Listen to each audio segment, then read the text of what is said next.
If creepers had never existed, current Mojang wouldn't even consider adding it to the game. Since its release, Minecraft seems to have lost the features that made it stand out. This doesn't stem from continuous updates. In fact, it is entirely possible, while maintaining its original characteristics, to add finishing touches to the game. The problem is that over time, Mojang's approach to enriching the game content changed direction on what content to add, slowly and profoundly changing, made them forget the original uniqueness of the game. I just mentioned the creeper. Let's further analyze. As is well known, the appearance of the creeper originated from an accident. When Notch was working on the pig model, accidentally got the direction wrong, confused the length and height, resulted in the distinctive T-shape of today's creeper.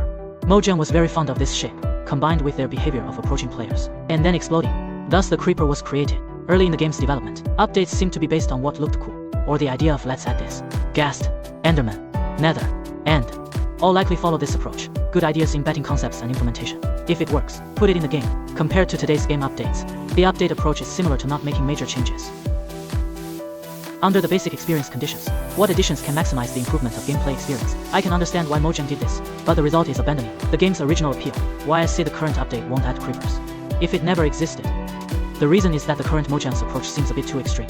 It spawns everywhere, is hard to detect, and harms players, while lacking sufficiently useful drops to match its capabilities. All of this hinders the acceptance of this concept. Modern creepers would likely only spawn in specific biomes and particular environments, less aggressive towards players, with extremely unique uses for their drops, only effective under specific circumstances. Let's take another look at the sniffer. As an example of this update, sniffers can only be found in suspicious sand, and suspicious sand generates in tropical ocean ruins. After the sniffer hatches, you can get two types of rather useless plants, basically only used for decoration. I guess 95% of players never interact with it.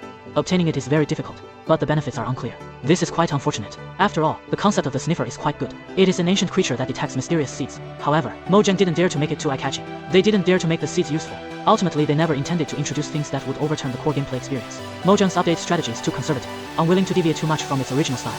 Yet this conservatism ended up causing the game to gradually mutate, making players lose interest. Mojang wants the game to maintain its original feel, but no matter what, losing the experimental Minecraft will eventually lose its flavor.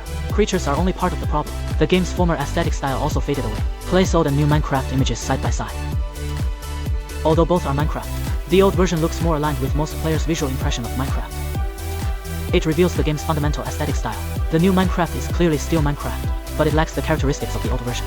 For example, significant differences in saturation. The old version of Minecraft used to have extremely high saturation. Personally, I prefer that look, although many people might not be able to accept it. But in my opinion, the biggest change is in the decorative blocks in the game. The old version of Minecraft rarely expanded block designs. Instead, it chose to increase color diversity. This created visual consistency, ignoring the colors. Wool blocks look exactly like wool blocks. There are also a few blocks that belong to incomplete blocks, including stairs, slabs, fences, and possibly doors. Pressure plates, none have the full size of a complete block. These additional blocks have distinct outlines, has placement restrictions, so they mostly appear in buildings. Limited designs, with low block variety in small areas, gave early Minecraft builds a sense of consistency.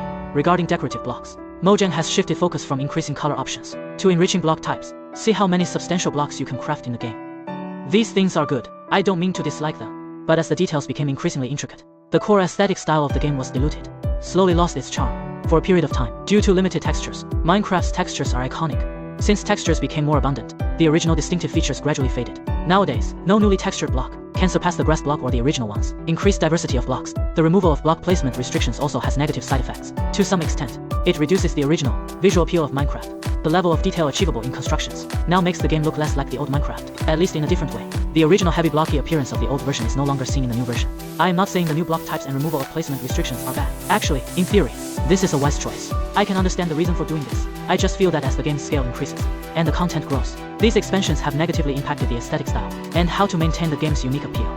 While continuing to add new content, there is the Better Than Adventure mod. It is a mod for Minecraft Beta 1.7.3, based on hypothetical updates. Adding a large amount of content still maintains the authentic Minecraft flavor. This is mainly reflected in decorative blocks, added wood types in every color. Players have been craving it since beta, but Mojang was reluctant to do it. Almost only updates one type of tree per year. The mod also adds various types of stones, without excessive changes in style. Works around the default stone texture, maintains visual consistency. Players have more creative choices.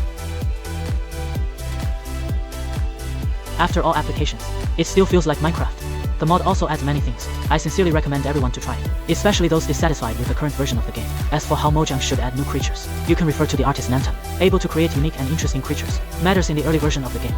Among them, a creature many people really like is the Pig.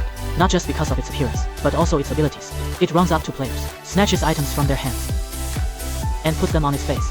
Harmless and amusing, I think this is the style of the early version. Similar to the concept of the Enderman, this is also what later updated creatures lack. Mojang should focus on whimsical creatures, rather than letting players vote for real-life creatures. Can only spawn in one region. Its existence is solely to realize a concept players have requested for years. But that doesn't mean Mojang's future updates are all bad. Like the Caves and Cliffs update, brought significant improvements to cave generation, making it completely refreshed. The Nether update has rich content, brought vitality to what was once a sparse dimension. In terms of the Nether update itself, I consider it one of the most substantial updates. It is also one of the rare recent updates that aligns with Minecraft's original features, although the new creatures are bizarre and peculiar. The new biomes are visually appealing as well, while fitting the atmosphere of the Nether. These updates show that Mojang is fully capable of creating content that retains the original feel of Minecraft. But in reality, it is not the case. Seriously, players have some complaints about how Mojang handles updates. Some of them are not wrong, but I think Mojang is willing to meet players' demands, maintain the game's characteristics. However, they are hindered. That is Microsoft. Now Minecraft belongs to Microsoft. I am sure they will be strict about new content.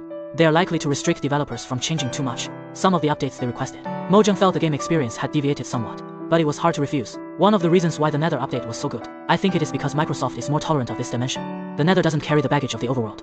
Thus Mojang was able to fully unleash their creativity, renovating this dimension in interesting ways. But updating the overworld might not allow for the same approach. It sounds like you might think I hate the current version of the game, but it is not that. Like most veteran Minecraft players, I am just nostalgic and cherish the original flavor. Although we can easily play early versions of the game now, and even add various mods, but for some reason, it always feels like Minecraft can never go back to how it used to be.